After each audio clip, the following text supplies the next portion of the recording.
Inspector Ambrose is here, madam. Oh. Show him in, will you? Yes, madam.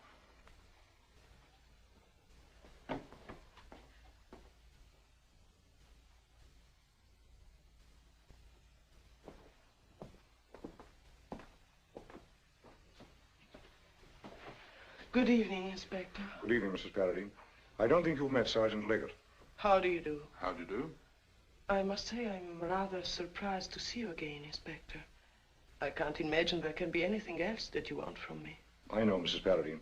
I'm aware of what you've been through, but I've been sent here to arrest you. It's incredible.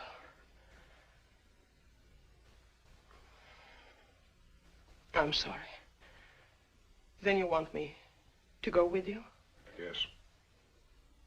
I'll tell them I won't need dinner. Will you ring? The bell is over there, beside the picture. Do you like the picture? It was finished a week or two before he died. I think the artist has caught the blind man's look quite wonderfully. Mrs. Paradine, I have to use some formal words at this point. Oh, Lakin, ask Helen to give you my black lamb coat and my black handbag. I suppose that if I need other clothes, they can be brought to me. Yes, ma'am. Well? I have a warrant for your arrest, and it is my duty to warn you that you need not say anything, but that what you say will be taken down and may be used in evidence upon your trial. The warrant charges you for that on the 6th of May, 1946, you did willfully administer or cause to be administered some poisonous substance to one Richard Patrick Irving Paradine, and did murder him.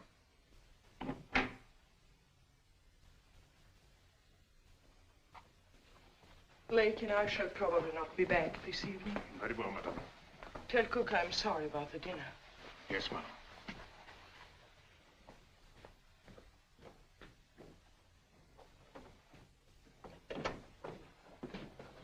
Good night. Good night, madam.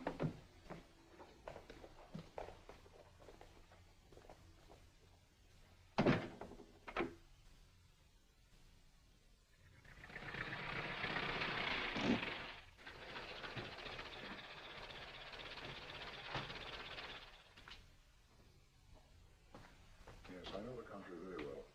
The trouble is, it's so difficult to get there. We can't go by car, of course. In here, sir. I hope you'll forgive my being late. The fact is, I was just dressing for dinner when your call came. I took it in a bath towel. This is Chief Inspector Ambrose, Sir Simon, my family solicitor. Oh, yes, we're old friends. How are you, Inspector? Well, thank you, Sir Simon. We don't often see you here, sir. No, you must excuse an old man's foibles. The fact is, I'm not very keen on this place. We'll get out of it as soon as possible, Mrs. Paradine, won't we? As soon as possible. When you're ready, Sir Simon, we'll make the formal charge. Do you want to go into another room? No, it's not necessary. Just give me a couple of minutes here. Now, my dear, let's not waste words. You don't have to tell me the police are making a terrible mistake. We mustn't despair. Above all things, we mustn't despair. You're not despairing, are you? No, Sir Simon. Now, let me see. They'll read the charge over to you and then ask you whether you've anything to say. I think you'd better say no, just like that. Quite simply, no. Is that understood? Yes. All right, then.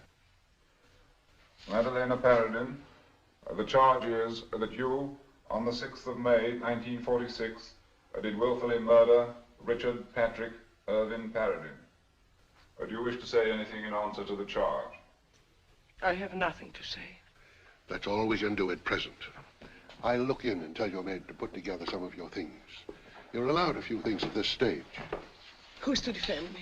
You? At the trial? Oh, dear me, no, of course not. I'll get you one of the distinguished leaders of the bar. Do you know Mr. Anthony Keane? I've heard of him, of course. He's very good in this sort of thing. Full of charm and cunning. But the juries like him. So do I. Won't it be difficult to get him? We'll see. We'll see. At the moment, he's on a case in Lincoln.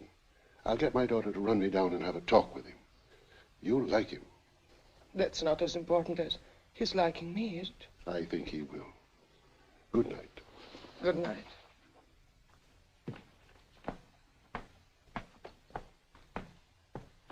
Good night. Would you come this way, please?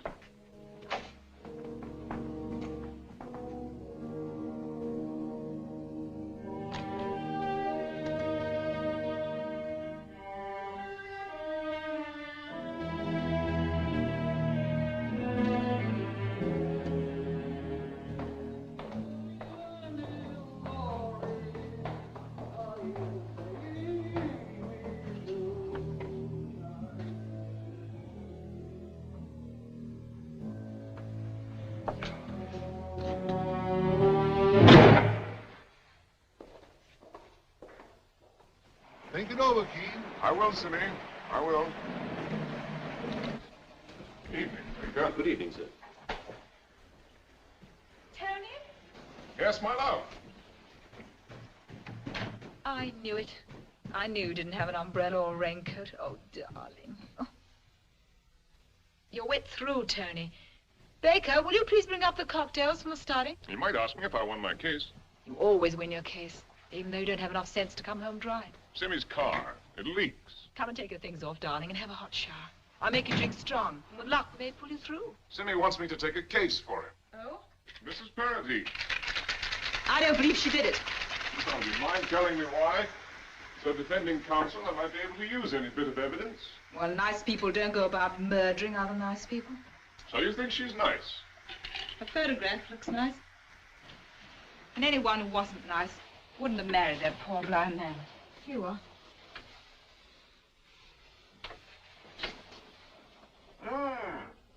Just right. Good. So it's your opinion that nice people never murder their husband? Well, I suppose there are circumstances. It's amazing how 11 years of wedlock with the greatest realists in the country haven't altered a single one of your lovely delusions about nice people. I'm glad you're defending her. Why? Well, it's... Oh, darling, her hair's still wet. Let me rub it. Oh, not so hard. It's nice to be married to someone who can help others, even save their lives. Okay. But you have changed, you know, darling. 11 years ago, you wouldn't have taken on this Paradine case. Oh, nonsense. I never turned down a thumping big fee. Then any more than now. Ow! Oh, you'd have taken it on, but only after sneering for weeks at the decadence of the rich. I hardly recognize my lost ideals. I remember the first time you called on me, with 2 tickets for the first night of that shore play. Do you remember? You'd forgotten to dress. The look of horror on Mother's face as we left the house. It took you 5 years to forgive that parting look. Took her 50 years to perfect that look. You seem reasonably dry now. You better get dressed. Darling, I'm not really mental. I know you're not. If I didn't pretend you were now and then, I couldn't possibly live with so wonderful and brilliant a man. Oh, I use that sort of talk only on juries. Does it actually work? Come here. No, darling, the Drydens are coming to dinner. Come here. No, Tony.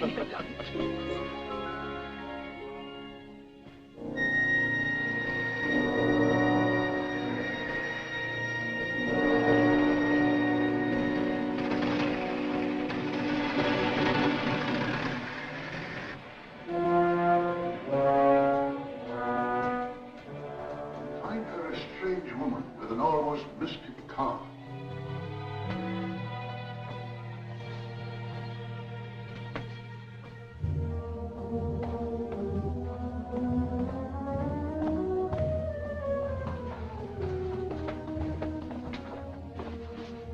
How do you do, Sir Simon?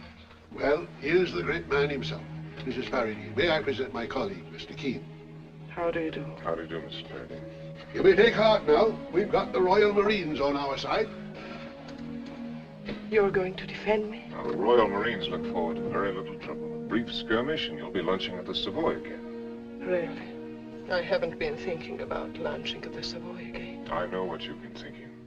Do you? Yes. Wild, dark thoughts such as death, where's thy sting? Grave, where's thy victory? I keep hearing them all the time, saying I married a helpless blind man for his money, and then killed him for his money. And what will they say of Dickie? It makes him out such a fool for loving me. We'll have answers for whatever they say. You loved him and he needed you. You know that? Weren't you his eyes?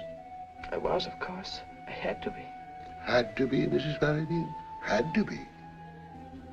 Dear, dear, you must mind your verbs. Sir Simon means that it was a piece of voluntary service. You devoted your whole life to this splendid fellow, freely, gladly. Yes. Yes, I see what you mean. It was a sacrifice, a sublime sacrifice. Yes, I think it would be better to regard it in that light. It was the more tremendous that Paradine could not understand, could not possibly understand the sacrifice you were making. He'd never seen you.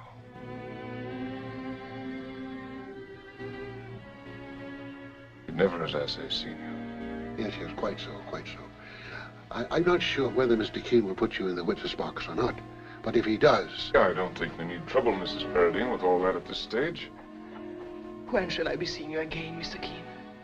As soon as I've gone over the details with Sir Simon. Thank you deeply. Well, good afternoon. Thank you for bringing him. Until the next time, then.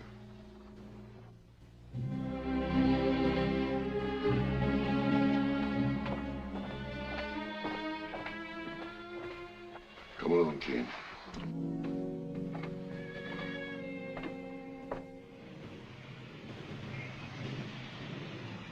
So you think Tony was taken with her, eh, Father? Now, let's not go on one of your fishing expeditions. All right, don't tell me. You know, Tony may be as good a lawyer as you think he is, but how he loves anything dramatic. Well, do hold still if you ever want me to get this thing tied. The impertinence of young people today is simply appalling. If there's one thing I can't abide... I know. It's impertinence. Can't you just see Tony giving another of his great performances, riding to the rescue of beauty in distress? How he must relish this. Well, if the case comes up before Horfield, he better not try one of those performances, or he'll be sat upon, and properly. But gracious will they. Yes, let's hurry, or Horfield will take it out on poor Sophie. And let's not miss a single word of his lordship's reminiscences. If I hear once more of his gay times in Deauville with Lady So-and-so... Remarkable old girl, Lady Millicent. We used to have great times together at Deauville back in the 20s. I persuaded her to go in swimming at 70. I watched her frolicking in the surf and had sad thoughts about the impermanence of beauty. My dear, have you swallowed a plumstone or something? No, Tommy, I'm all right. I thought perhaps...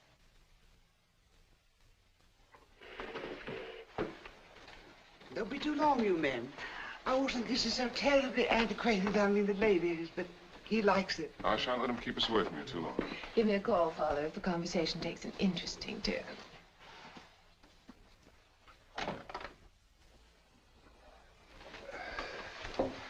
I see that you haven't forgotten my debut. Keane is too good a barrister to have forgotten that. Sometimes I wonder how good you really are, Keane. Oh, good enough, or lucky enough. Come, no false modesty. There are not many better, shall we say? Perhaps, but I am a legalist myself. You, my dear chap, have this habit of overcharging yourself with emotion when facing a jury. I am bound to confess that it does not particularly appeal to my sense of what is proper. Oh, come. Keane's not all that emotional. Please, Simmy, I do not like to be interrupted in the middle of an insult. Will you have a cigar? Thank you. You understand, Keane, that all this is simply my concern for you. Will you have a cigar? No, thank you. Tommy has a great opinion of your husband, my dear. At least I think he has. Your husband is very clever, isn't he? Yes, I think so. So's mine. I'm not sure that I like it. Shall I hurry them up? They'll be kicking the good old days around all night if somebody doesn't ring a bell. I shouldn't be telling you this, but I do so dread it when he has to take a murder trial. He comes home looking so... Yes, I can well imagine. There must be a terrible nervous strain trying a capital charge. Yes, that's it. That's very comforting. They were retrying Charles I, and Tony got him off. It's been such a long time. I've been chattering and chattering. My dear, I'm sure that Keane and Simmy would like to see your jade. Would they? I have some such pretty pieces. Very much indeed.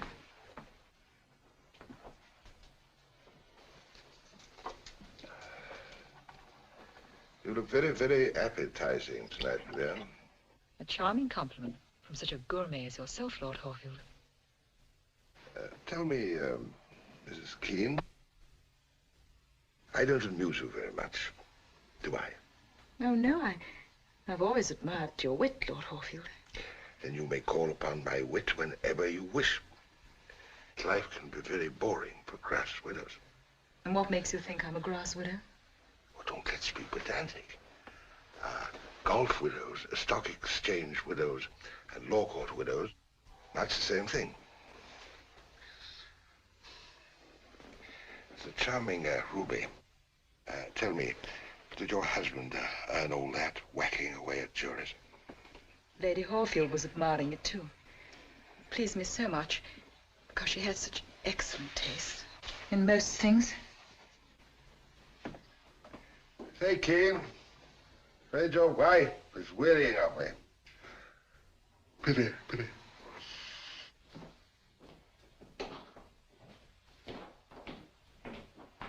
Well, aren't you coming up to bed, darling? In a little while, dear. You'll be tired in the morning. A dull evening, wasn't it? Yes, no.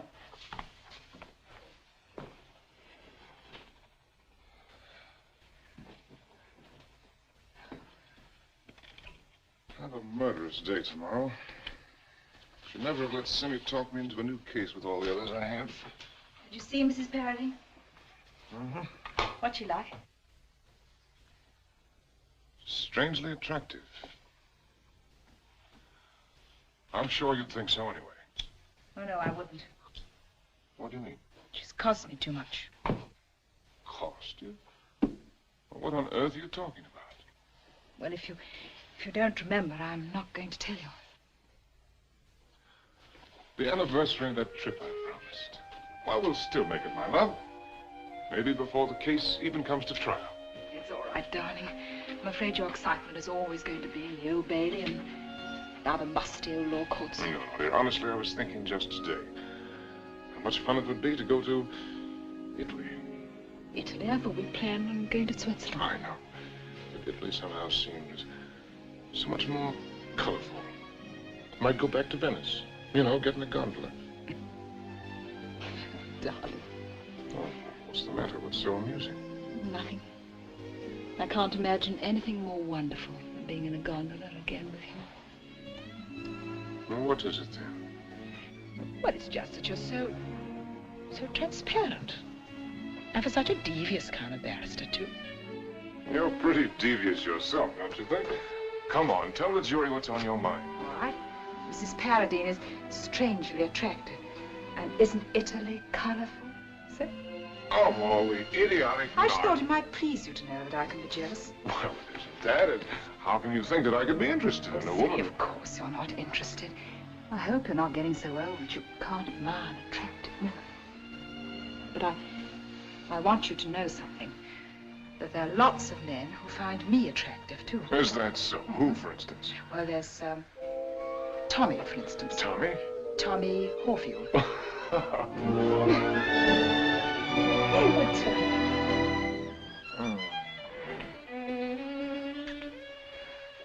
It's getting late, darling. Time we were in the gondola.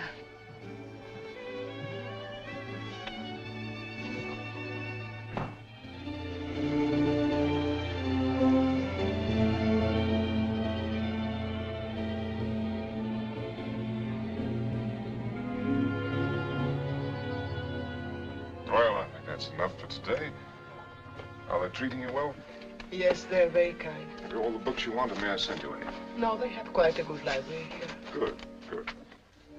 Very soon I'd like to talk to you about yourself before you met Colonel Paradine.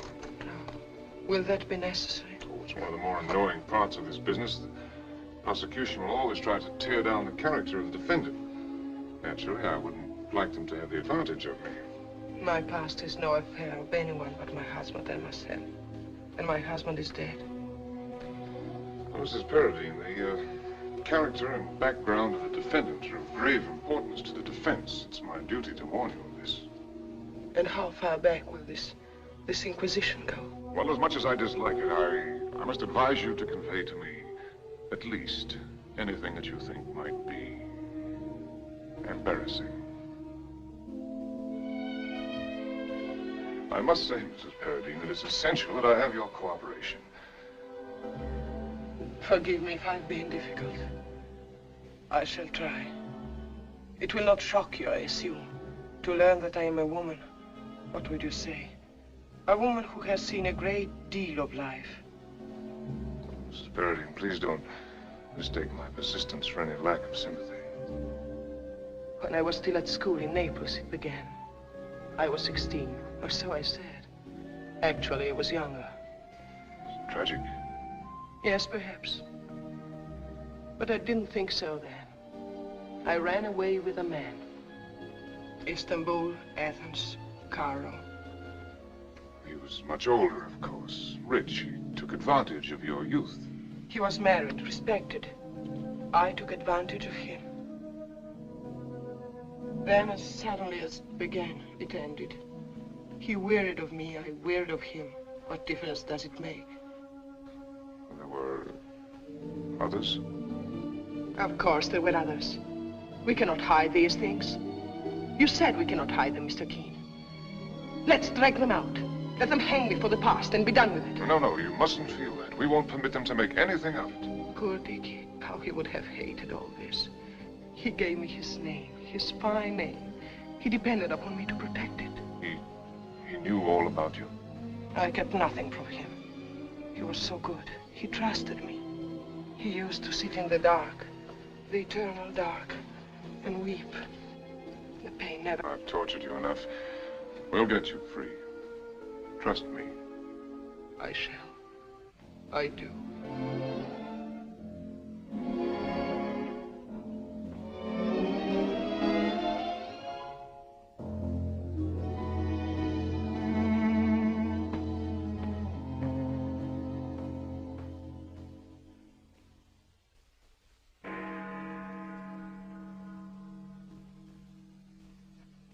Why not let the Crown have the burden of proof of its accusations?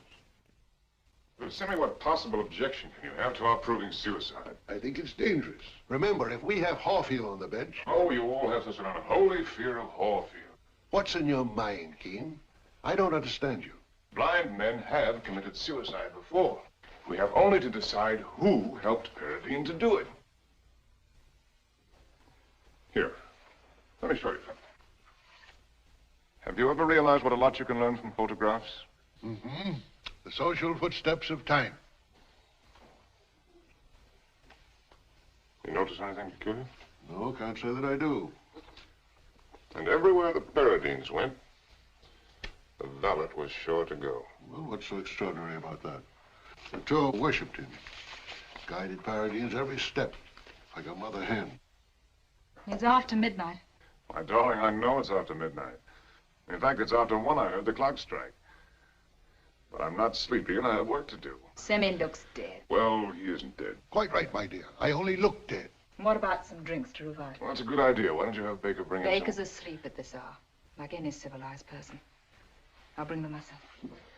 That's our man, Cindy. I'm sure of it. Our man? Who? The valet? And who more likely to help Paradine out of his misery? Forget it. I can't think of anyone less likely. The devoted, grateful servant and war companion who would do anything to help end his master's agony. It won't wash, Tony. Let's face it. This wasn't suicide. And it wasn't assisted suicide. It was murder. Are you trying to imply that Latour might have murdered him? I'm not talking about Latour. Who then? I'm talking about our client. Oh. So you think she killed him? It's what the Crown thinks, and will try to prove. There's no sense going into court, hurling other names into the case. We have to prepare ourselves to answer the Crown on Mrs. Paradine. I'll have an answer. With facts? To begin with, we have the very simple and very obvious fact that Mrs. Paradine is not a murderess. Really? She's too fine a woman. Indeed. I was of the impression that she had been a woman of very low estate and rather easy virtue. Well, you're an insufferable snob, incapable of recognizing genuine character. I only hope the Crown tries to foul her name once, just once. I'm sorry. I hadn't realized the extent to which she had impressed you. I've talked to her for hours, and I've done more than hear her words. I've seen a decent, lovely woman behind them, and I intend that the rest of the world shall see her as I do, as a noble, self-sacrificing human being that any man would be proud of. We ran out of soda water. Well, ordinary water will do. Shall I pour yours, Simmy?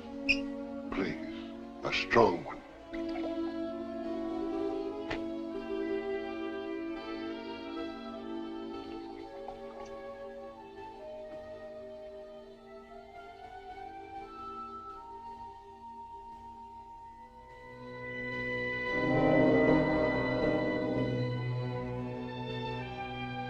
Latour worshipped the Colonel. That's true, isn't it? Yes, He was alone with the Colonel a great deal during the day and night. yes. So, if Colonel Paradine, blind, unable to help himself, wanted to die, there was only one person he could turn to, isn't that right? I won't say that, You won't say what? but Andre helped him. Andre? Latour. You call him Andre, a valet? I'm not too well trained in the more subtle snobberies of your class. My class? I'm afraid you don't know me very well. I know you. Always ready to sacrifice some underdog to win a point. You seem extraordinarily eager to protect this man. From even suspicion of involvement. What do you mean? I mean, you talk about Latour as if... As if what? I'm a bit confused. I don't understand your attitude toward Latour. You speak his name oddly. Oh, this is truly impossible. I'll not listen to any more stupid, vicious innuendos. You spoke as my rescuer. Talked about a brief skirmish. So I did. Well, I'll try to recover my position as your champion. We'll drop Monsieur Latour for the time being. No, I think Keane has given up the idea entirely of dragging the valet into the suicide. At least he hasn't been able to talk Mrs. Paradine into it. Has he got a substitute? Or is he going to follow your advice for a change? I don't know. He's turning detective. What do you mean? He's going to Cumberland to investigate Henley Hall, the Paradine country house. But the thing happened in London. Oh, I'm bored with this game. Let's finish it later. The adventures of Anthony Keane are much more interesting. I don't know how you came by this decidedly unfeminine interest in things. Your mother was a simple, old-fashioned woman who would shudder at the thought of her. Well, I'm glad you're not going on with the game. You nearly had me. Is Tony infatuated with that woman? What? Where on earth do you get such insane ideas? Tell me something. How does Henley Hall happen to be still open? Oh, it's not really open. There's just the housekeeper. What sort of plot are you concocting now? Is that handsome valet still there? I refuse to answer any more questions. If you're not going to play chess, I'm going to write some letters. Now go to bed. I'll bet you he's going up there because there's something between Mrs. Paradine and that valet. Valet? Where'd you get that notion? Why are you looking so funny? Did you have the same idea? I wonder if Keane could have found out that... That she and the valet. Well, that's it. And he's jealous. Oh, my heavens, he's jealous of that valet. Oh, come. Don't come me. Have you ever known Tony to visit a jail so often for any other client? Tony is still in love with Gay, and you know it. And why shouldn't he be? If he lets Gay down after all these years. Such things do happen. I'm sorry to have to tell you, my dear, that your education, such as it is, was paid for by many a broken heart. He's in love with that woman, isn't he? Oh, get off my lap. Oh, I've never seen it to fail. Men who've been good too long get a longing for the mud and want to wallow in it. Where'd you read that? Tony's too decent for that sort of thing. Really? The best men always end up with the worst women. He's after a boyfriend. That's why he's going to Cumberland. Well, that's absurd. Don't you think I'm right? Answer me. I'll not be treated as a hostile witness by my own flesh and blood. Men are such horrible beasts. I wish I were married to Anthony Keane for just 1 hour. I'd make him jump through hoops. I wish you were married to someone. Perhaps he could put up with your claptrap better than I can. I hope... No, I don't hope they hang her. I don't like breaking pretty things. But I do hope they send her to prison for life. What's she really like? Fascinating. Fascinating. I'm an old ruin, but she certainly brings my pulse up a beat or two.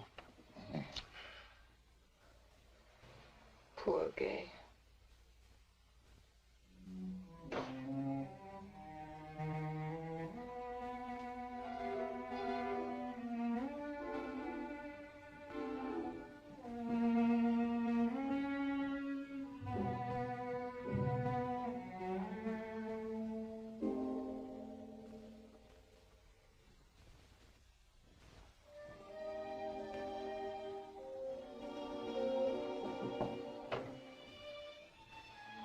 Hello, Tony. Hello, darling. You're late. Well, I told you not to wait up for me. I wasn't. Well, I think I'll be off to bed. Good night, darling. Tony, Yes, dear. I'm sorry if I don't seem quite myself. It's that I have a headache. Oh, sorry that you're not feeling well. I'm afraid I'm a bit on the ragged side myself tonight. Tony, couldn't we get away? Just for a little while? You do need a rest. I've never seen you quite like this before. Oh, I'll be all right. Just a good night's sleep. Even if it's only for a few days. For our anniversary. You did promise that. Really, darling, there are some things more important than anniversaries. You didn't used to think so. As a matter of fact, I may have to go away. Mrs. Paradine and her husband used to live a good deal of the time at a place called Hindley Hall up in Cumberland. I thought I might nose around a bit. You know, see what I could pick up. At the same time, get a breath of fresh air. Well, that sounds wonderful. You won't be busy all the time, and we can... Well, darling, it's only for a day or two. Oh. Well, it wouldn't be any fun for you. You see that, don't you? Yes, I see. Might be cold and wet up north. Yes, I suppose so. Well, this is the place for you. Warm, cozy, protected. I want to keep all this ugly business away from you. But can you? Well, can I what? Keep the ugliness away? Haven't I always? What do you mean? What are you afraid of? Need I say?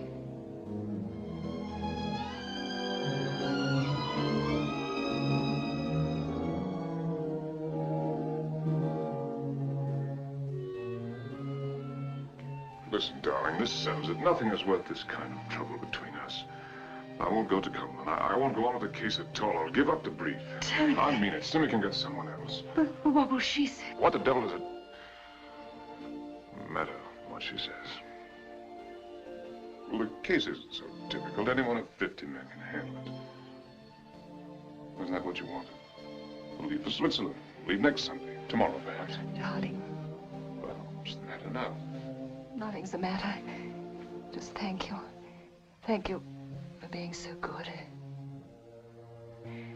I knew my old Tony couldn't have changed quite that much. Well, what do you say? Lucerne or St. Moritz? No, darling, neither. You're going up to Cumberland, and then you're coming back to your office, and then you're going into court. Oh, no, I am tired. That's what you said, and you're right. You're not too tired, Tony. You're not too tired. There aren't 50 men who can save her. There's only one Anthony Keane. You've always had such big ideas about me. No, darling, I haven't. Besides, I have a stake in this, too. I don't know what you mean. I wouldn't like a woman to be hanged, any woman, just because my husband had a rendezvous with her. In jail. Okay. Let's go to bed, darling. No, not now. Well, you'll come up to Cumberland with me. I'll be waiting here, cozy, comfortable, and protected. Good night, darling. Good night.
Have I a sitting room? Oh, yes, sir. You mentioned it in your wire. Would you be wanting to see it? Yes, please.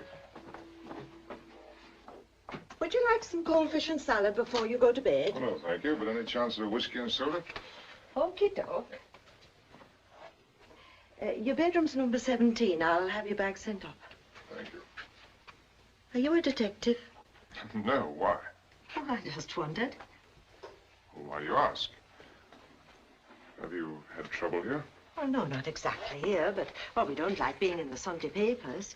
Haven't you heard about the big poisoning case? That was Colonel Paradine. He had Hindley off. Oh, mercy me, your fire's going out. Yes, I heard about that. This chimney won't draw. We found a dead owl in it last Sunday. Hey, that murder's been the talk of the place. It was Mrs. Paradine that did it, they say. Oh, that's better. The sticks were damp and the wind's in the wrong way. Did you know her? Nobody knew her.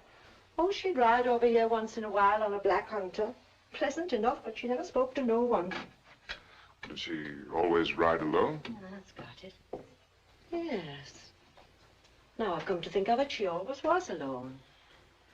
And now the poor colonel's dead and the house is up to let. I heard it was. That's why I came, as a matter of fact. Oh, that's why you're here, Mr. Keane. I was wondering. Are you going to see the house tomorrow? Yes, I think so. Well, would you mind going in a pony and trap? Our car's all booked up for tomorrow. It's only about 8 miles. Fine, fine. Make it about 10 o'clock. Okie doke.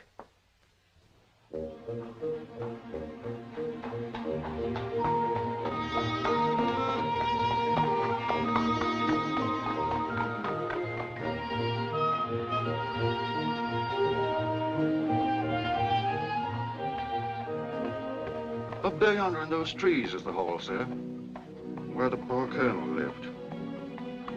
Many's the time I've seen him walking around here, blind as he was, with Andre. Andre?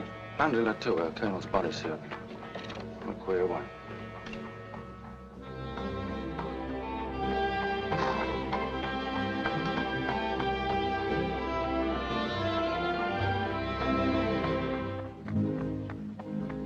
Is anyone living at the hall now? Only the caretaker, Mrs. Carr. Maybe Andre's back from London now. They say he knows more about the poor colonel's death than he'll tell. He's a queer one, all right. In what way?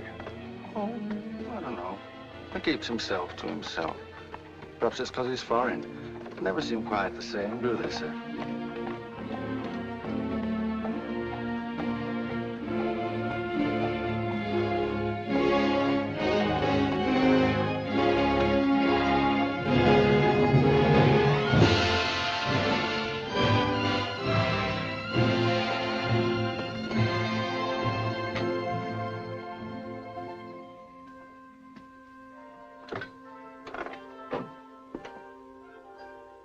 Hey, Latour. Here's a gentleman from London come up with an order to see over the hall. I'm interested in renting the house. In renting the house, Mr. Keane? Will you come in, please?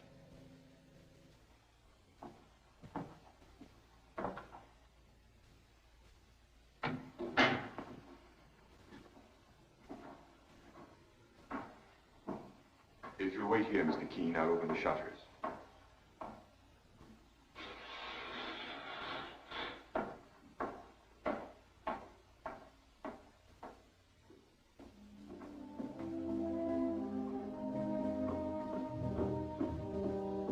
Isn't he coming back? He might and he might not, sir. Will you step this way? This is the morning room. It was the poor colonel's favorite room. It has a fine view, sir. He loved to have her describe it to him every time the seasons changed. Did she... I'll show you the upstairs, sir.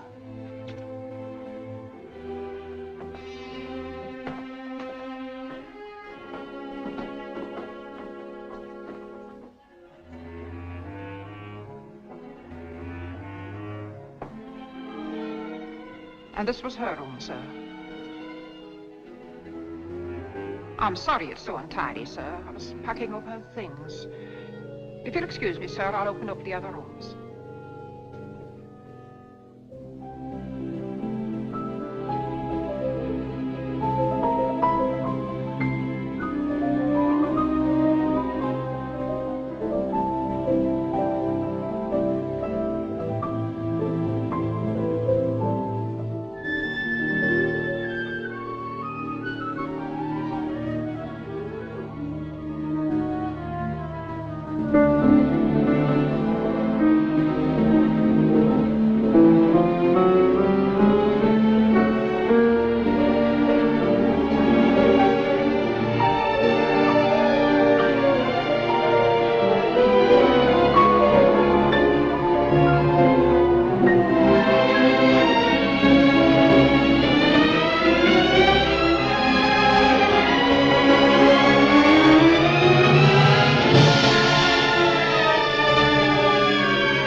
Latour. Sir? I should like to see the gardens. Would you take me around? Very good, sir. Wait there for me. I'll be down immediately.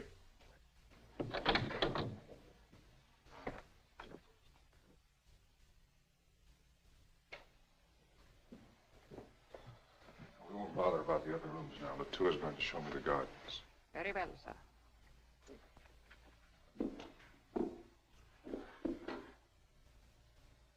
What door is that? It's Latour's room. Latour? Oh, why wasn't he in the servants' quarters? She felt he should be near the colonel. Well, I may drop in again tomorrow. Where's Latour? I'm sure I couldn't say, sir.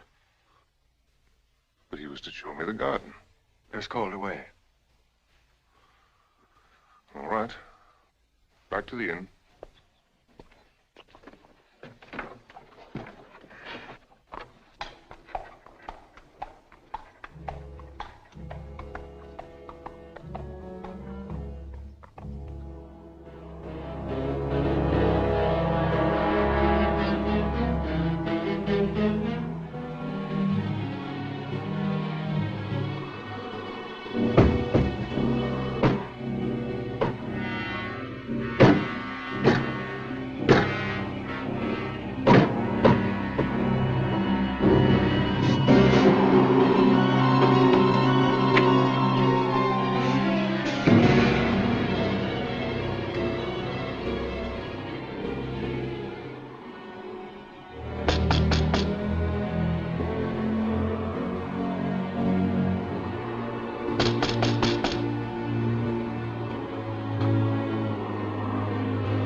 Can I have a word with you, sir?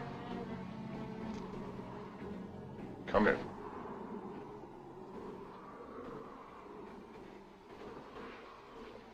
What can I do for you? It is not a question very easy to answer. How did you know that this was my room? I saw you come up from the lakeshore, and then this light go on. You've been watching the inn for some time? Yes, I walked over from Hindley. To see me? Yes, sir. It came to my mind it would be well to see you. Sit down.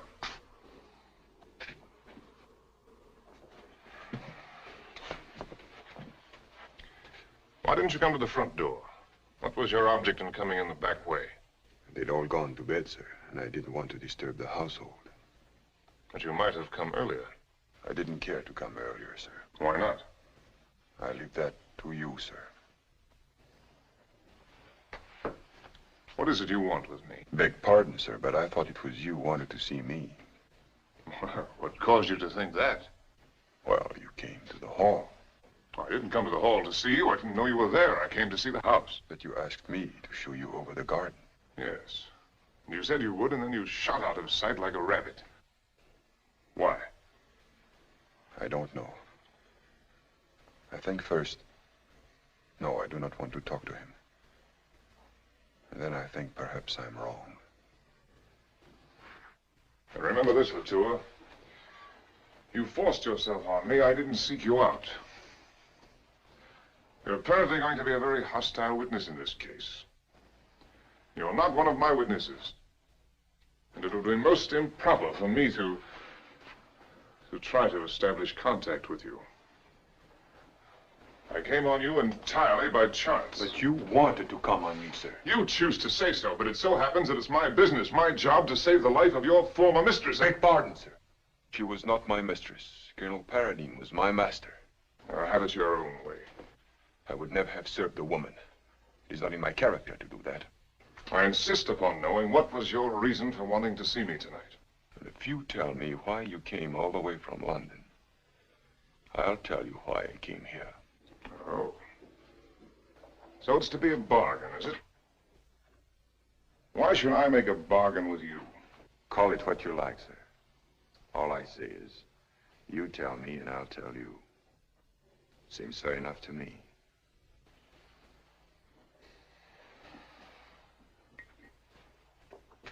Cigarette? No, thank you, sir. You don't smoke? I won't smoke, sir. Thank you. I know why you wanted to see me. She sent you. She... Mrs. Paradine doesn't even know that I'm here. She had nothing to do with my coming. It seems I'm wrong, then. Why would she send me? She might have her reasons. I don't know what they might be. But perhaps you don't know her as I do. Mrs. Paradine is my client. I know her as her lawyer. That's sufficient for me. You may not think it, but you are on the wrong side, sir. And I tell you so. What do you mean exactly by that? You'd better make yourself clear. Excuse me, sir. You have only known Mrs. Paradine since she is in prison.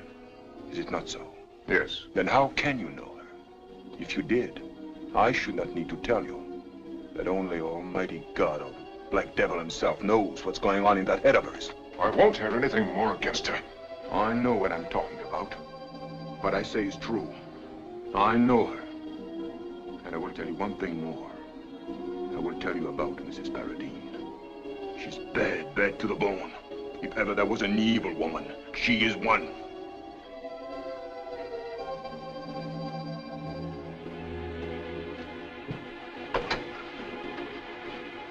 Would you mind getting out of here?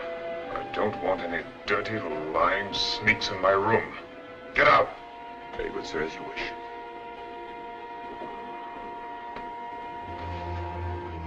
If you'll allow me, sir. I'm very sorry for you. And God help you.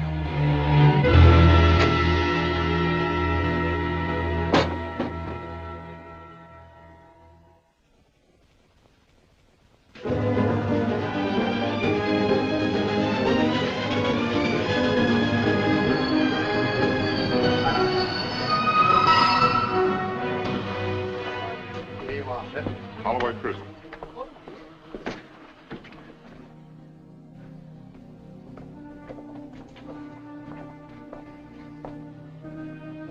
How are you? I thought you'd forgotten me. Oh, I've been out of London for a few days. I went up to Hindley Hall. Why did you go there? Well, I thought it might help me to know more about your background. I walked on the terrace, went into the house, into your room. I saw Latour.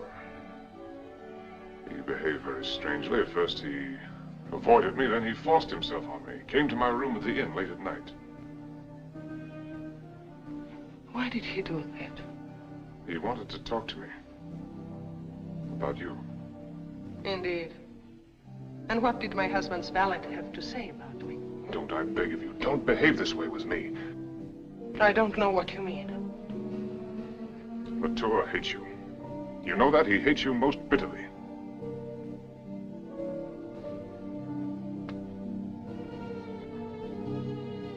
He said you're an evil woman. Do you know what he meant by that? This man despises you. Why? He despises all women. Oh, what's the good of telling me that? It's you he hates, not all women. And the jury will find a reason why he hates you, because of something that you might have done to his master. Can't you see that? Of course I see. You needn't explain these things to me as though I were a child. Listen to me. I want to save you. I want to fight for you, but I can't like this in the dark. I can't sleep, I can't work, I can't think. I don't understand you. All right. Is it possible that Latour hates you because you made him disloyal to his master? That's enough, Mr. Keane. What existed between you and Latour? I will not be treated in this manner by my own counsel. I should prefer that you give up the case. Oh, no, I must save you. No one else can. My personal feelings are such that... You must forgive me if I regard my life as more important. I apologize. Deeply. If you'll forgive me, I shall do my best to defend you.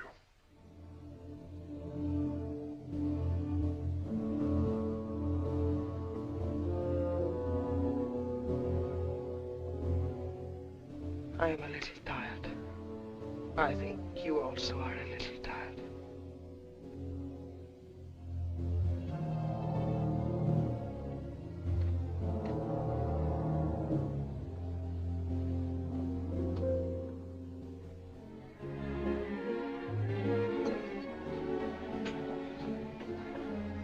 Tony back from Cumberland?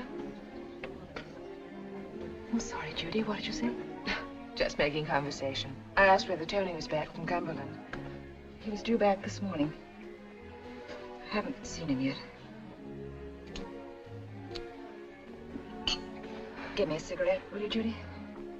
When did you start smoking? Oh, just lately. Poor father, I'm afraid he's failed with me in every way. What do you mean?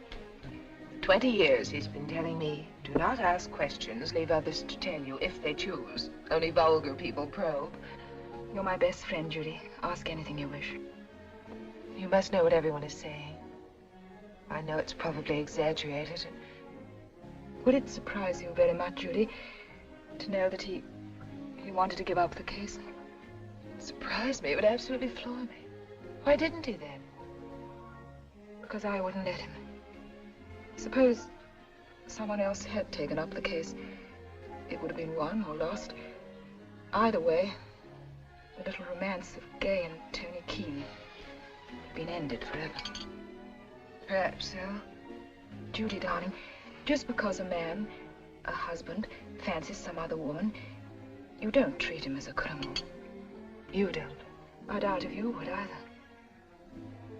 It's very painful, but it's painful for him, too.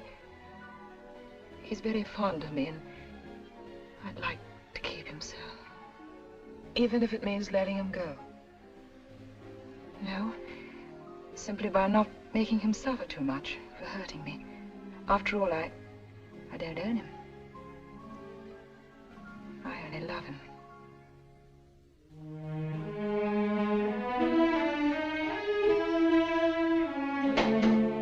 Hello, Victor. Mrs. Keane home? I'm in here, Tony.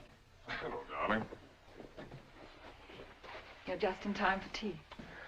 And pour me a cup, will you? How was the journey? Not very interesting.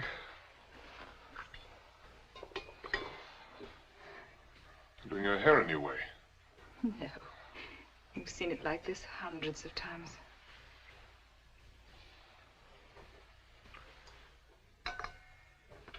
Would you rather I didn't talk? What do you mean? Oh, nothing at all. It's just that you look a bit tired. No, there's really nothing to tell you, dear. It's a big house. It's rather what you'd expect. You know the Lake District. Oh, Tony. What is it you want to know about, dear? Nothing. Actually,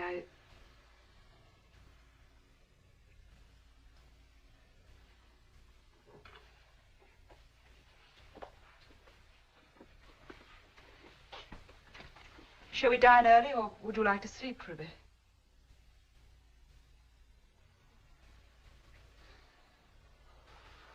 I suppose you hate her, don't you?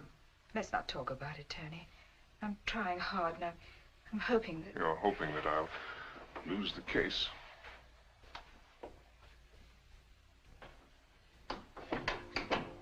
I wouldn't blame you, darling. No matter what you hoped for. You've been my life, Tony, and for such a long time. Do you think I could ever want anything bad for you? No, I suppose not. I won't deny that there've been moments when I've wished the worst for her. It's not easy to face the thought of losing you. We've been really married, really truly married, as few people have been. Yes, I've lain awake alone night after night, and I've been tempted to pray that she... But I've come to a conclusion, Tony. I want her to live. I want very much for her to live, and I hope she gets free, scot-free, free to kill. Or to take other wives' husbands or do anything else that comes into that beautiful head of hers. I don't understand. You can't really care what happens to her. But I do. I care very much. Well, not for any noble reasons. I do hate her. Because I want all this business over and done with, and an end to your being all mixed up. Part lawyer, part lover. What nonsense. Nonsense. All right, frustrated lover, then.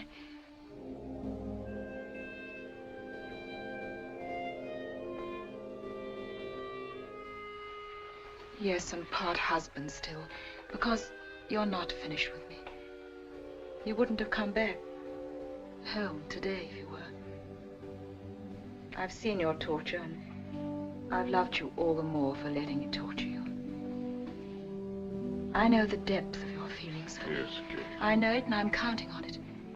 All I ask is that she lives so the fight can be an even one. Because if she dies, you're lost to me forever. I know you'll go on thinking that you love her. You'll go on imagining her as your great lost love. May I tell you something, Tony? You don't love her. No, you don't.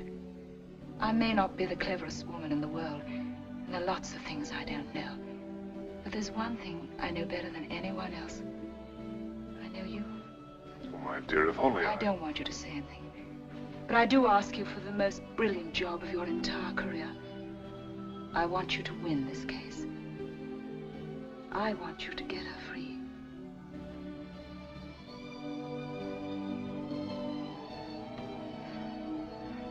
There. I've made my speech. What a speech. That's what comes of being married to a lawyer.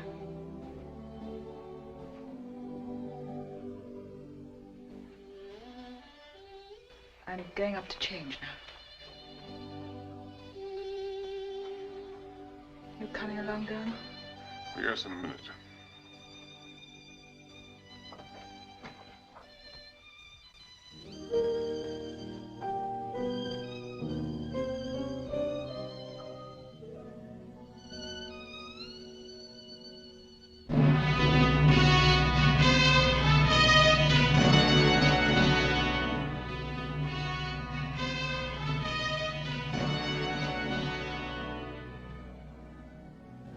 Are you ready, Mrs. Paradine?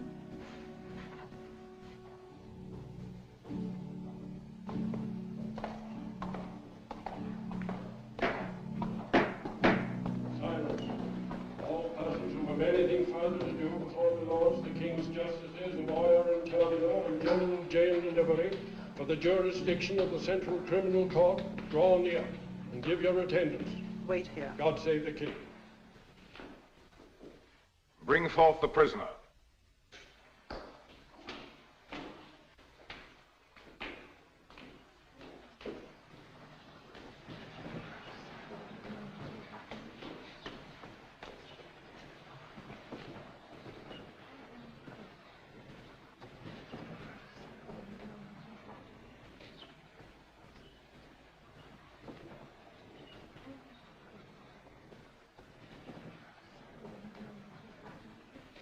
Maddalena Anna Paradine, you're charged with the murder of Richard Patrick Irving Paradine on May the 6th last. Are you guilty or not guilty? Not guilty.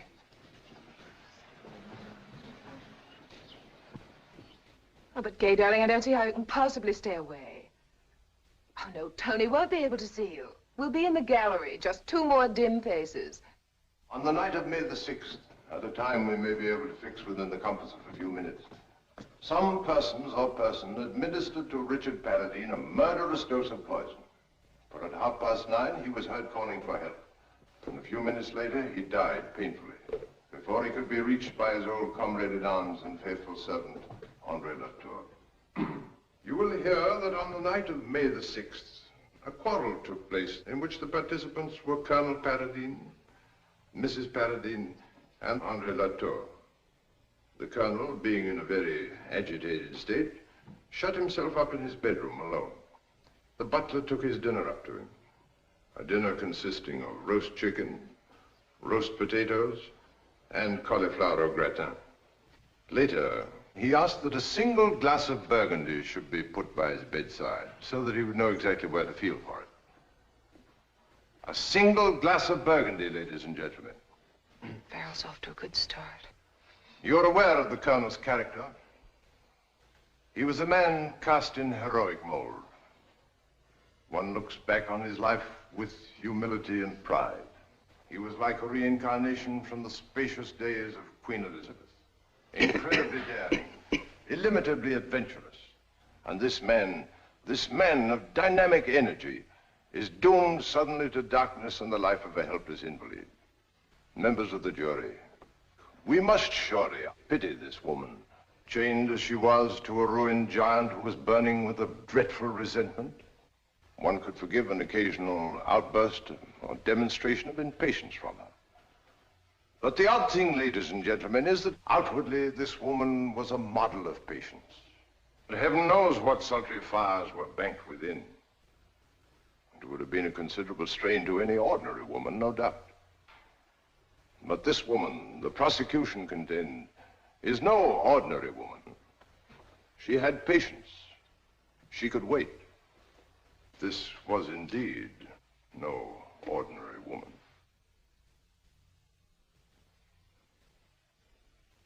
Now, Laker, you have said that after you served dinner to Colonel Paradine in his bedroom, he asked you to place a glass of Burgundy by his bedside. Is that correct? Yes, sir. Would you call that a suitable bedtime drink, you as a butler? No, sir, I would not. But the colonel... Answer my questions, please. Had he ever asked for a glass of Burgundy to be put by his bedside before? No, sir, not that I can remember. Did he usually drink Burgundy? It usually didn't agree with him, sir. But sometimes... That will do. He's building a suicide motive. One moment, Lakin. I think you told the jury that Colonel Paradine did not usually take Burgundy because it disagreed with him. Did he dislike Burgundy? Oh, no, my lord. On the contrary. He was very fond of Burgundy, but seldom dared to take it. Yes, my lord, that is correct.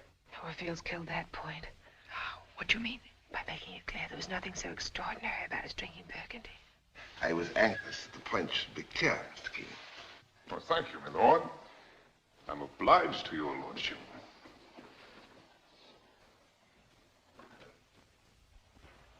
No questions, my lord. Call Andre Latour. Andre Latour.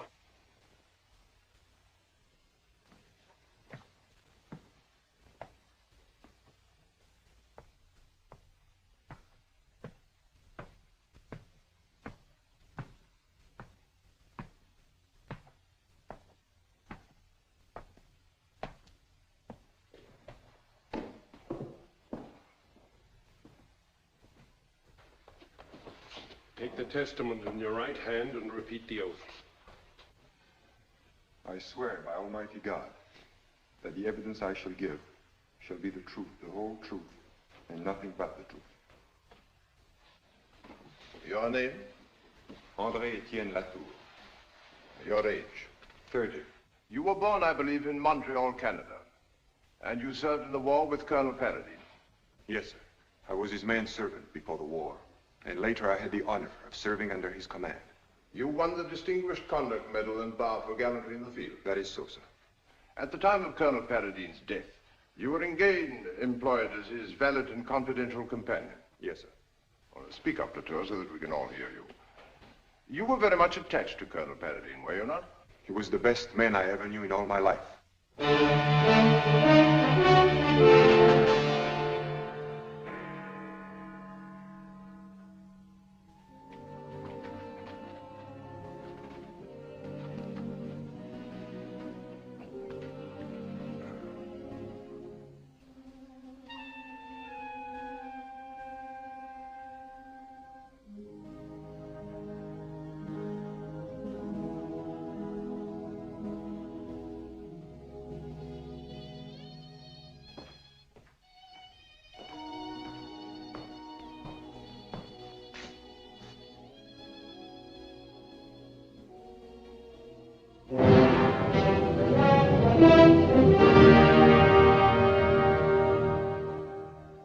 Well, then, at about 8 o'clock, you heard the bell ringing violently. You went upstairs to the Colonel's room. You saw the Colonel and Mrs. Paradine facing each other. What happened then? He looked at me for a minute, in his blind way, and then burst out with it. Try to give us his exact words. He said, "Do I understand you're going to leave me? Now, when I need you most?" I asked him who told him such a thing. He said, "She did." Did he say anything else? He was very angry. He used strong language. Had you any intention of leaving him? No, sir. Do you know of any reason why Mrs. Paradine should have told her husband that you were leaving him? She wanted to get rid of me. You told us yesterday, Latour, that when you went back up to see the Colonel, you saw Mrs. Paradine in the hallway outside the bedroom. You're certain of that? Yes, sir. Where is that plan? I have here a plan of the house. The upper floor. Is it your impression that the lady was passing directly from Colonel Paradine's bedroom to her own? Yes, sir. Thank you. That'll be all for the time being. Latour lied like mad about the quarrel. He's keeping something back.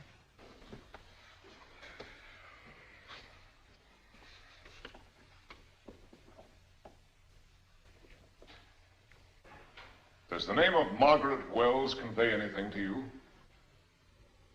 Yes, sir. What does that name convey to you?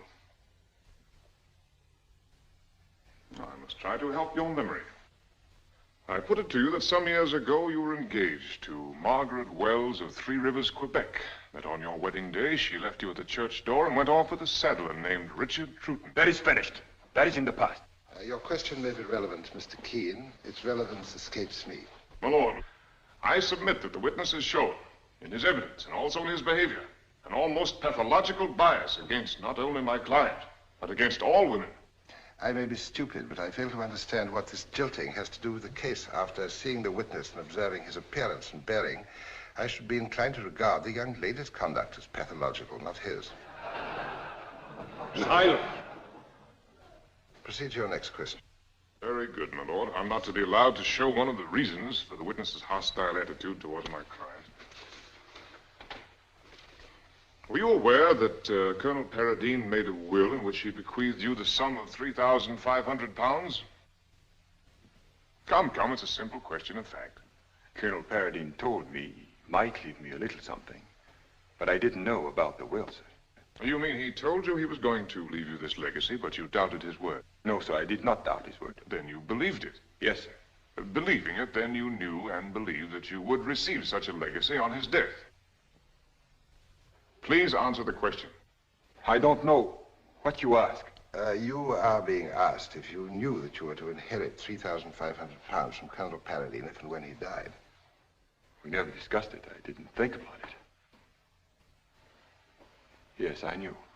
Now, you don't remember very easily, do you, Latour? Now, please think carefully before you reply to this. And remember that you were on your oath. When you were in London, did you or did you not repeatedly hear Colonel Paradine say that he wished to be dead? That he wished he was dead, sir? That he wished to be dead. Andre Latour, on your solemn oath, do you deny having heard Colonel Paradine say again and again to you and in your hearing that he was sick of life and wished to be dead? He said a lot of things when he was angry about his blindness. I got so accustomed to them, I didn't take much notice. You didn't take much notice?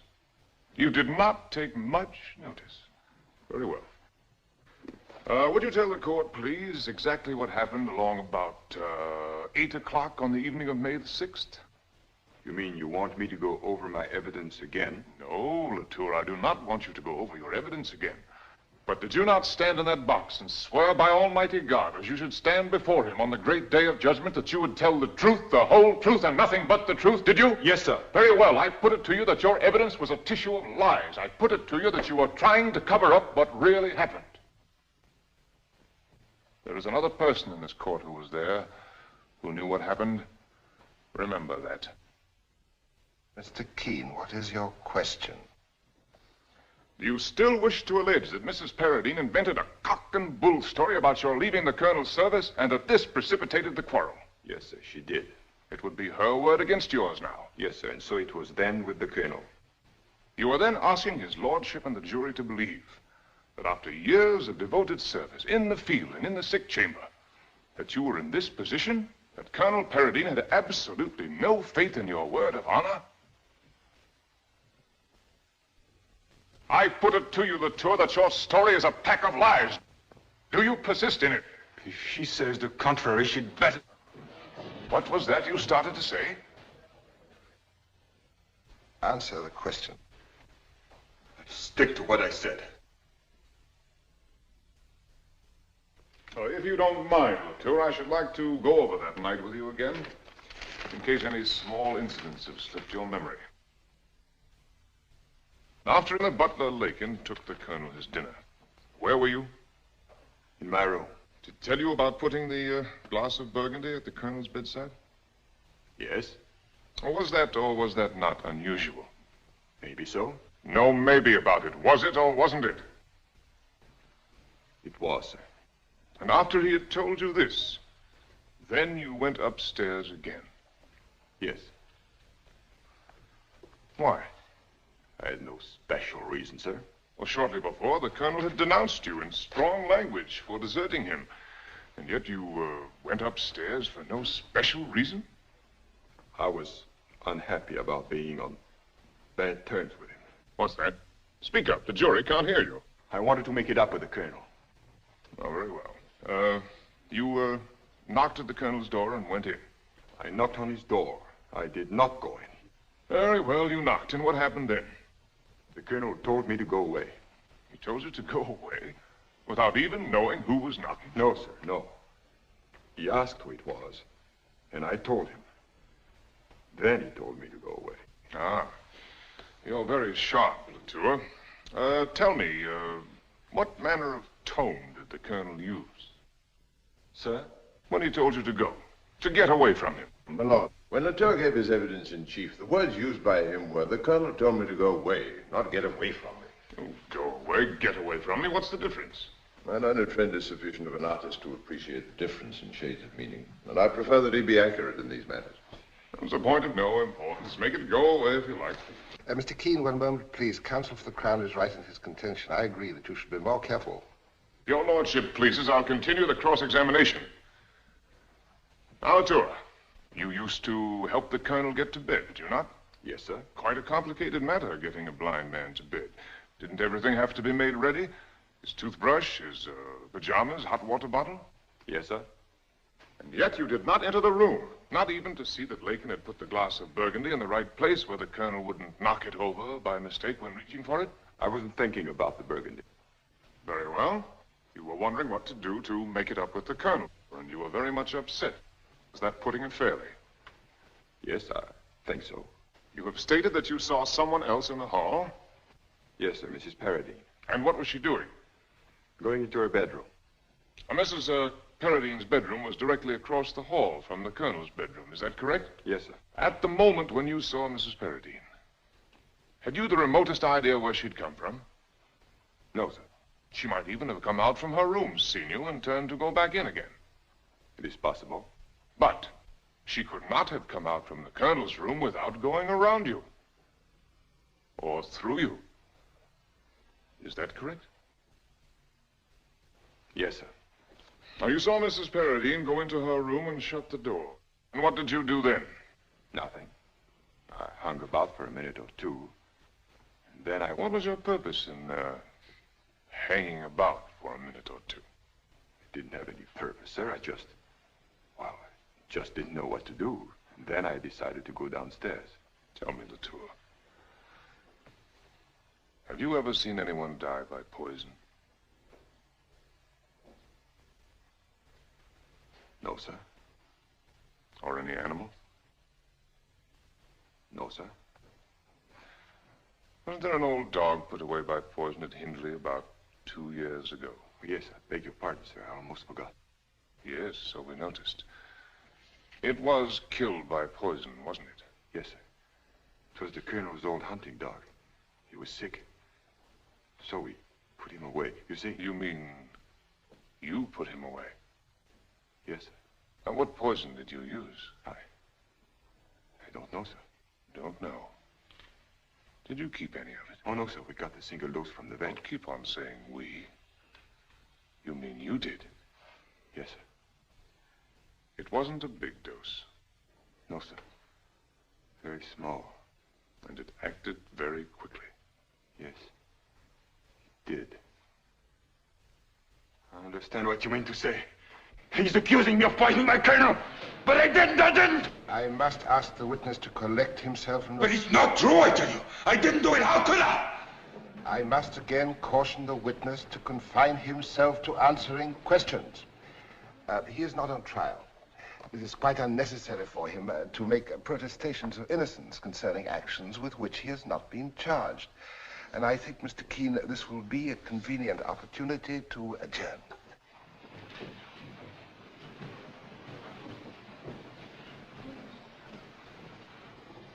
We will resume at 2:05. I swear by Almighty God that I shall well and truly keep this jury in some private and convenient place, with such accommodation as the court shall direct.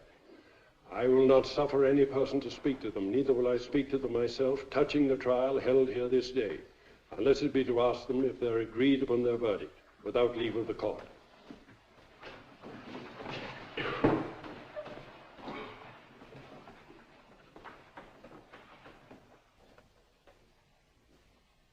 Tony. Keane! Keane! Keane! Tony's torn him to pieces. It was horrible. But darling, you've got to remember it's Tony's job.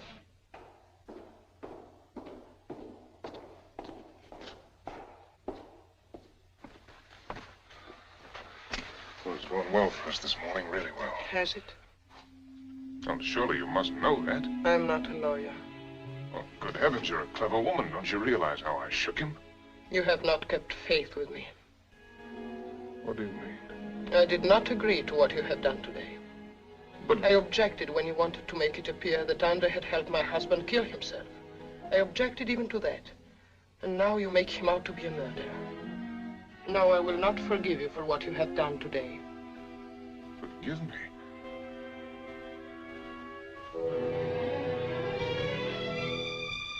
When I've exhausted myself, destroying everything in an effort to save you. I did not ask you to do that. Forgive me. You forgive me. I was idiot enough to fall in love with you. Did you hear that? If it's true, how could you deceive me as you've done today? Look, the case has narrowed itself down to this. One of three things. Either your husband managed somehow to poison himself, or Latour did it, or you did. As you like. But I will not have you making Andre a murderer. Are you in love with him? What has that to do with it? You're my lawyer, not my lover. Yes. Someone else said something very like that to me recently. I should like to know whether you intend to continue with the case. Yes, of course. I'm planning to cut out all the witnesses except you. I'm going to rely on your evidence in my final speech to save you.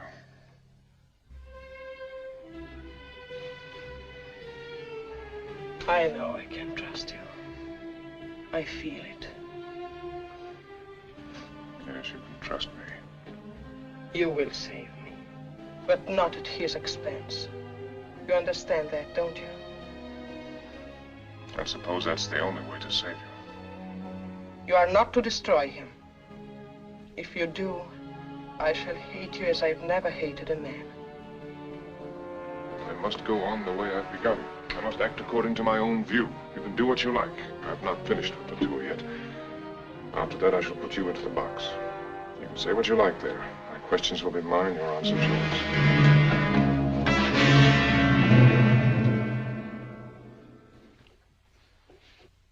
Now, Latour, you remember your evidence? During the quarrel, the colonel used strong language with you? Yes, sir. Did he discharge you? I didn't know what to think. It was all a lie she told about my leaving. Yes, we've heard about that. Did you assume that you were discharged? Yes, sir. Suppose so. Aren't you aware that Mrs. Paradine is the mistress of Hindley Hall? Yes, sir. Well, let me review things for you, Latour.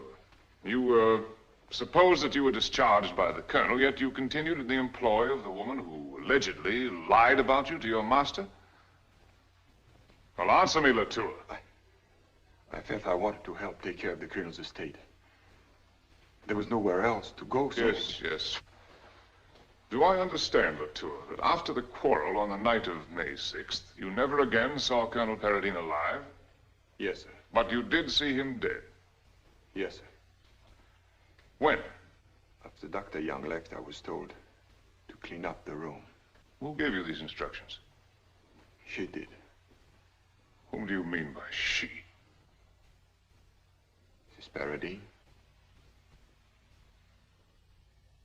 While you were cleaning up the room, did you notice the wine glass?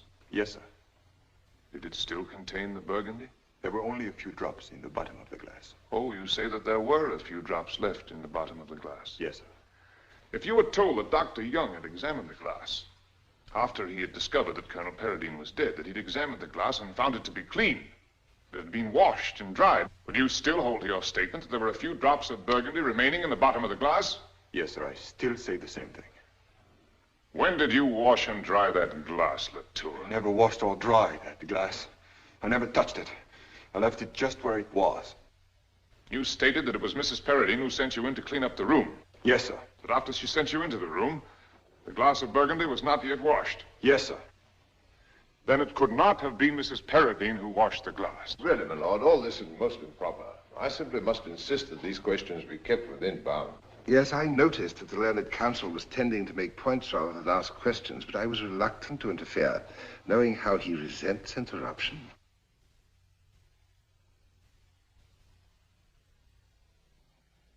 Latour, are you aware of the penalty for perjury? Answer me. I've told the truth. I put it to you, Andre Latour, that Colonel Paradine had a reason for his rage with you that fatal night. A reason that had nothing to do with the trumped-up story that you told in this court. Was it at Hindley Hall or in London that you first gave Mrs. Paradine occasion to complain about your attentions? It's not true. She never did. And was she not at last forced to go to her husband and beg him to dismiss you from his service? I won't stand here and listen to these filthy lies. And was that, in fact, the cause, and the only cause, of the terrible scene which took place on the night of Colonel Paradine's death? No, she can't say that. The colonel knew, didn't he? Knew because she told him. Isn't that the truth? Answer the question. I will not answer. Why? Because you don't want to admit that he trusted you and you betrayed him? No, I did not. She can't put it on me. She has told you lies and I hate... Because she told her husband about you? No, she did not. He found out.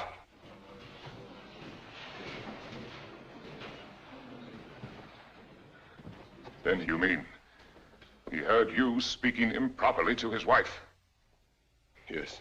My lord, I've finished with the witness. I didn't want to tell about it. I didn't want to hurt his good name. But you have spoken. You and she. Both of you. So I too will speak now. I am finished with the witness. Oh, Tony. It was she who dragged us both down. I hated every moment with her. But God forgive me. Couldn't help myself. Hello, this man is a confessed perjurer. Must the jury listen to this rubbish? Mr. Keane. He's finally been forced to tell the truth and is now trying to involve my client in his treachery. Mr. Keane, might I remind you that this is not the first time that you have been responsible for an over-emotional atmosphere in court.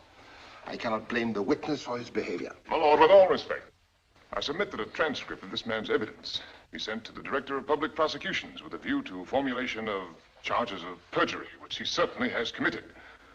And whether to such a charge might not also be added one of murder. Mr. Keane, you seem anxious to usurp the duties of the judge in this case. Proceed, Sir Joseph. Latour, in testifying as to what was heard by Colonel Paradine, are you implying that you engaged in an adulterous relationship with Mrs. Paradine?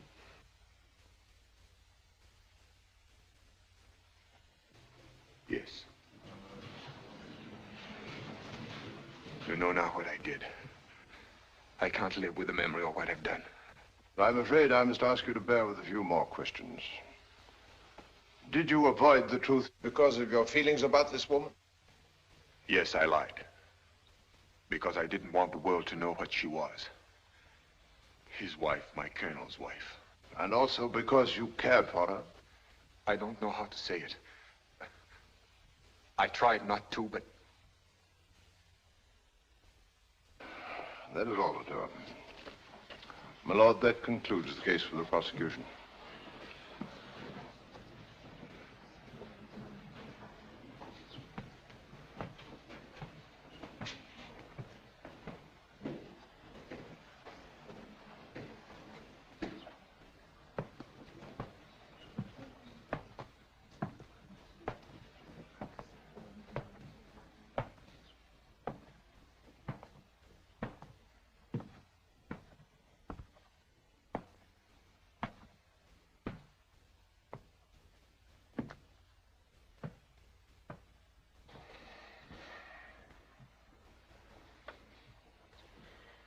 Members of the jury, the woman who is before you in the dock is a foreigner, friendless and alone in a strange country. But a country that, thank heaven, has always prided itself on its passion for justice. I had intended to call before you numerous witnesses on her behalf, to speak of her character, of her self-sacrifice.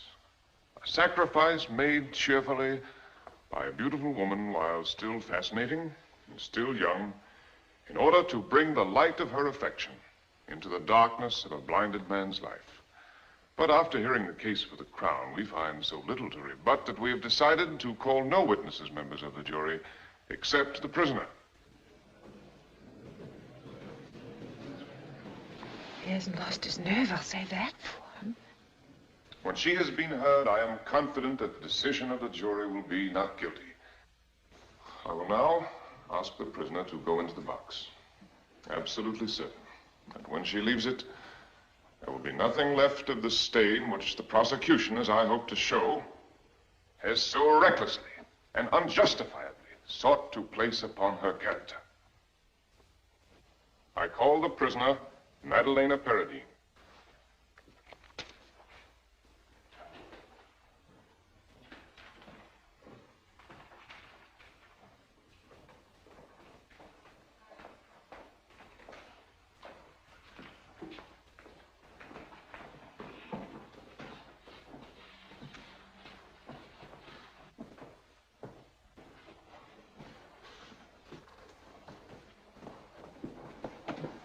Hold the testament in your right hand and repeat the oath.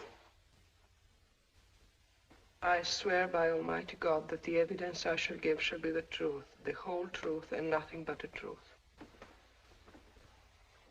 If you wish, you may be seated while giving your evidence. No, thank you, my lord. What is your name? Maddalena Anna Paradine. And you're the widow of Richard Patrick Irving Paradine. I am. And what were your circumstances when you married him?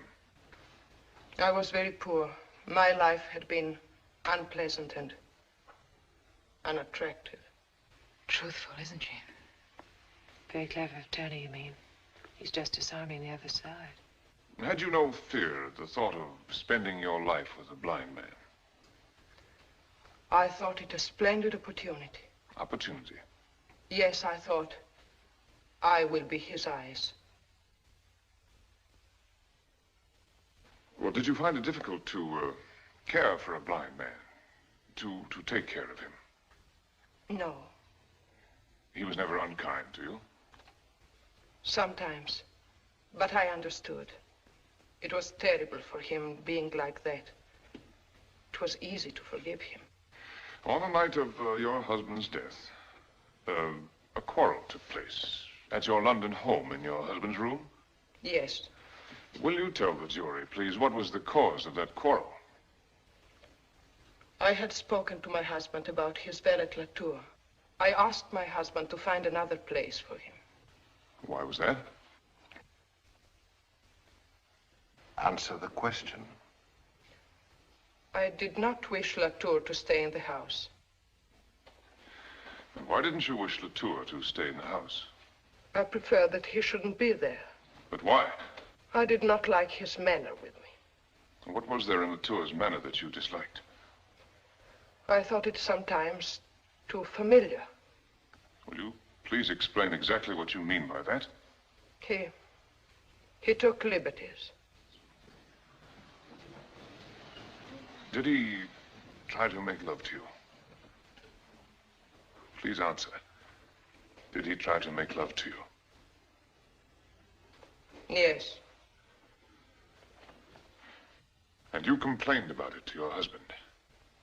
I did. Now, Mrs. Paradine, you've heard Latour's version of the quarrel in your husband's room on the night of May the 6th. What actually did happen when Latour came into the room? My husband swore at him and said, "You have insulted my wife." And what did Latour say to that? He broke down and said, he said that if my husband would forgive him, it would never happen again. Well, then Latour's version of what took place is completely untrue. My lord, I object. My learned friend is once more deliberately putting words into the mouth of a witness. I was merely asking a question. The form was objectionable, and I'm anxious not to intervene again, Mr. Keane. Am I being clear? Your lordship always makes his meanings perfectly clear. Then kindly attend to my ruling, and do not let me have further cause to repeat it. I hope I shall always take note of the ruling of a learned judge, however much I may disagree with it. Do not bandy words with me, Mr. Keane. Kindly go on with your examination of the witness. Mrs. Paradine, after your husband's death, you sent Latour into the colonel's room to tidy it up? Yes. Was anyone with you when you sent Latour into the room? Dr. Young. Was Dr. Young still with you when Latour came out of the room? Yes. Have you heard of Dr. Young's deposition stating that after he left you, he went to your husband's room and found the glass washed and dried? I've heard that, yes. So then is this not true, that the only person who could have washed and dried that glass is Latour? My lord... All right, all right. Could anyone else have washed and dried it? I know what you're trying to make me say. You're trying to make people think that Andre Latour killed my husband. Silence. I asked you whether anyone else could have washed and dried the glass. Yes. What do you mean by yes? I did. It's my duty to warn you that you have made a very serious admission. Would you like to make some explanation of it to the jury? My lord, with the utmost respect, I would like to request that I be given time to consider this turn of events. This piece of evidence is entirely new to me. Keane, it is getting rather late, and we have had a very trying session. Would it be convenient to you if we adjourned now? I would be greatly obliged to your lordship. Very well, we will adjourn until tomorrow morning at 10:30.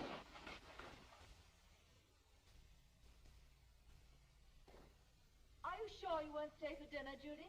No, dear, I really can't. I promised Father. Good night, dear. Hello, Tony. Oh, hello. Oh, what the devil are you looking so sad about? Nothing. I was there today. Was Gay with you? Yes. Was that your idea? Yes. Well, I suppose you'll have your usual expert comment to make on the conduct of the case. Yes? That will most certainly be helpful. Precisely what I need at this moment. If she washed the wine glass... She didn't. I hope the jury agrees with you. She's trying to cover up for that dirty swine. If she did wash the glass, it's because she knew he killed Paradine. If I had access to her while she's a witness, I'd make her say so tonight. Tony, you won't get angry if I ask you something else, will you? Oh, will it make any difference if I do? Why are you hammering away at that quarrel in the bedroom? That's what made her say what she did. All right, if you really want to know, if your father wants to know, because I want to get at the motive. Oh? Latour's motive. He was in love with her. He wanted to get rid of her husband. What about your motive? What do you mean? Well, you know, and I know, and Gay knows why it is that you think Latour is the murderer. But you wouldn't have handled her that way in the box for any other reason. You treated her as though you were cross-examining a witness for the prosecution. Now, look here. Oh, Tony, it's true. It's terribly true. What? Somebody's got to show you. You've got to save this woman for Gay's sake. If you'll leave me alone, perhaps I still can. If you're left to your own devices, I'll bet you one thing. Mrs. Paradine will be done for, and your career along with it. And if it weren't for Gay, I wouldn't be so sure that that would be a very bad thing either. Good night.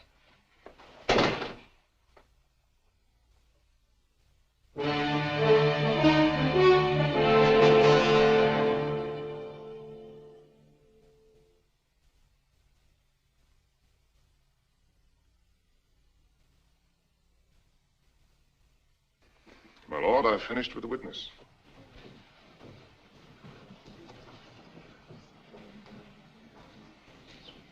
That's funny. What do you mean? Nothing. I'll tell you about it later. Mrs. Paradine, did you think Andre Latour very handsome? Of course not. He is a servant. How could I consider him in that way? These attentions on the part of Latour had gone on for some time. Yes. Why did you wait until that night to tell your husband about the matter? I was ashamed. Why should you be ashamed? Was it your fault? Of course not. Then why be ashamed? Was it your modesty that held you back? Remembering your past, would you say that? My lord, I protest against that insinuation. There's been nothing in the evidence that reflects on the witness's past. My lord, there was no insinuation. I merely tried to convey that a lady of her, to use her own words, her unattractive past need hardly have refrained from appealing to her own husband on the score of maidenly modesty. I must ask you, Mr. Keane, not to interrupt counsel. I will intervene if I see reason. Proceed. Now, I ask you on your oath, Mrs. Paradine. Did you not refrain from complaining about Latour because you were madly in love with him? Madly in love with him? And yet I went to my husband and asked him to send Latour away? Is that what you think? Did you not finally succeed in your objective and induce this unfortunate man who worshipped his master to be false to his trust and betray that master? I deny that. Now, Mrs. Paradine, is it not the fact that as soon as you discovered Latour took no interest in women, you resolved to overcome that indifference? No. Weren't you in love with Latour all the time he lived at Hindley Hall? No. Were you not madly in love with him all the time he lived with you in your house in London? What you say is not true. Is anything wrong, Sir Joseph? My lord, I would like to have an opportunity to consider what bearing this has on the case. I've just been informed that the witness Latour has done away with himself. Andre! That does it. Oh, Tony. Lord, I submit that this has great bearing on the case. It's perfectly obvious why the witness has committed suicide. It bears out my... I don't think so. You'll recall that the witness himself said something about not being able to live with the knowledge of having betrayed his beloved master. I suggest that both counsel recover their equanimity and remember where they are. The jury will disregard the statements of both Sir Joseph and Mr. Keane and all that they have just heard. None of that was evidence. Mr. Keane, do you wish to apply for an adjournment so that you may consider your position? No, my lord. On further consideration, I have no application. I will, however, have my observations to make to the jury in due course. Yes, yes. Sir Joseph, does this affect the prosecution to the extent of asking for an adjournment? Oh, no, my lord. I only regret that the court has been subjected to this additional sensationalism. Then proceed, Sir Joseph. Mrs. Paradine, you admitted yesterday that you deliberately washed the glass that contained the poison which killed your husband. Why did you wash that glass? Answer my question. Why did you wash that glass? You must answer the question. I'm sorry, I didn't hear. Counsel has already repeated the question once. What does it matter now? Andre's dead. The man I love is dead. I thought about it day and night, but I didn't know how. I wanted to do it so that we could be free. So that Andre and I could go away and live together as we should. But Andre wouldn't help me. He and his honor. I must warn you of the gravity of the statement you are making. Andre knew I killed the blind man. Andre knew it. I didn't tell him, but he knew it.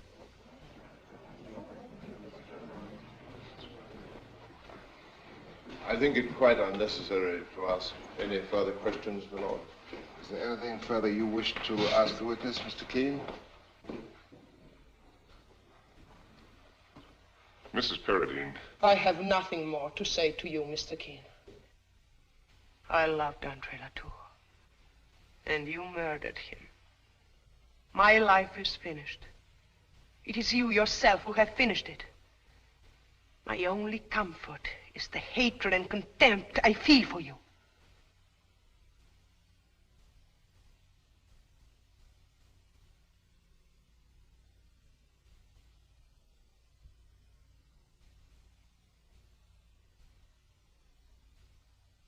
My lord, members of the jury,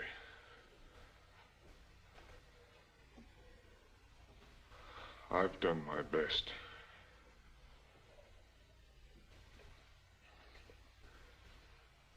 This case has already taken its heavy toll in the life of Latour, in its burden on you, indeed on me. I am more than ever conscious of my shortcomings. Everything that I have done seems to have gone against my client. But, members of the jury, you must not confuse my incompetence with any of the issues of this trial. Those are two questions apart. Two questions quite apart.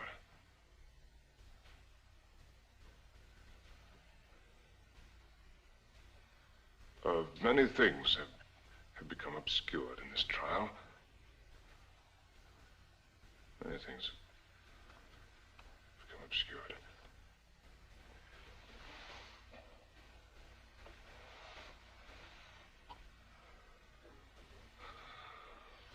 Oh, Lord, I regret that I can go on no longer.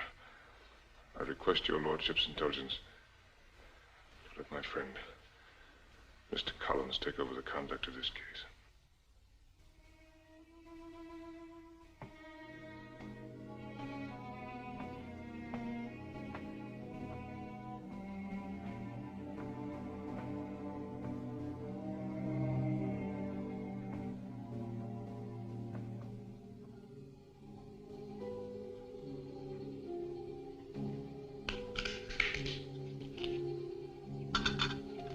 Surprising how closely the convolutions of a walnut resemble those of the human brain. I wish you hadn't refused. I mean, forbidden me to. Of course, you were quite right. To go to the trial today. Your coughing, my dear, might have distracted me. It was important that I should concentrate on Mr. Keane's performance. Of course. How I shall pray the verdict will be not guilty. Must I listen to more of your silly pity for every scoundrel, man or woman? I do pity her.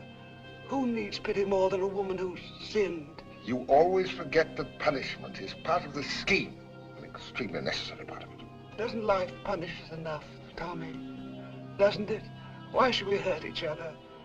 We've no right to be cruel. If I'm certain of anything, I'm certain of that. You knocked over a glass. Oh, so I have. Give it to me. You've been talking even greater nonsense than usual tonight, Sophie. I'm afraid this trial has got on your nerves. So I suggest you go to bed. Yes, I will, Tommy. I'm sorry. Oh, that poor woman. Couldn't you do something for her? How dare you speak to one of His Majesty's judges like that, you silly woman? The jury decides questions of guilt or innocence. I may be silly, Tommy, but I love you. I've always loved you. And you must have known for years how terrible it is to love a man who... Oh, Tommy, when you were young, you were kind. You can't sit on that bench and... As long as I sit on that bench, my dear Sophie, I shall continue to do my duty. And I have performed a duty today. The Paradine woman will be hanged after 3 clear Sundays.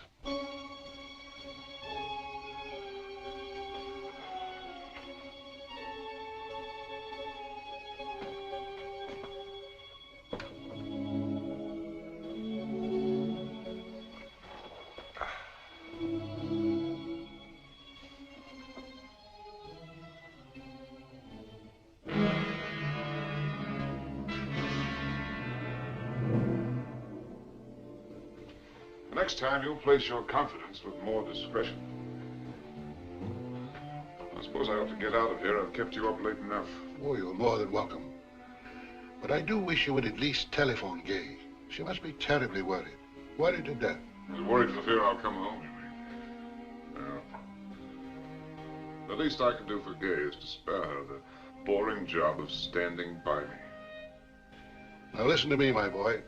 You're not as wise about everything as you may think. And you mustn't despair. If there's one thing I can't abide, it's despairing. What would you have me do? Hope for a high court judgeship? Well, not for a while. But all this talk about giving up the bar is just so much poppycock. If I know anything about Gay, there's nothing at all she wants at this moment but... Father.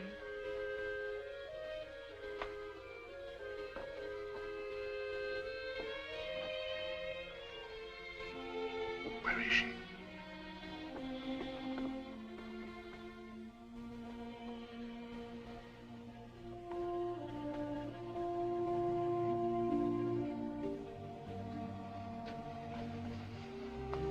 Hello, Tony. Hello. What about having some breakfast? Oh, do you mind? Thanks, but... Matter of fact, I was just leaving. Tony, you really shouldn't have worried me like this. I waited up till all hours. I should have known you'd be here, Simmy. I was proud of you today. Yes, I was. Darling, it won't be easy. There'll be those that laugh at you, sneer. And I don't think the newspapers will be very kind. The worst thing of all was what I did to you. Tony, the most important moment in your life wasn't when you discovered what you was. And it wasn't really even when you had the courage to stand up there before the whole world and confess your own mistakes. The most important moment... Look at me, Tony. The most important moment in your life is now. My husband is the most brilliant man I've ever known. You can throw away your career and become a beachcomber, if that's what you want. Maybe that's not such a bad idea. Darling, don't you understand? I want you back on the job just as fast as ever you can. And I hope you're a tough case. Very tough. So that it will take the very best you have. Winning every verdict you're after. Convincing them. There you go again, darling. With all your fancy ideas about me. Incidentally, darling, you do need a shave.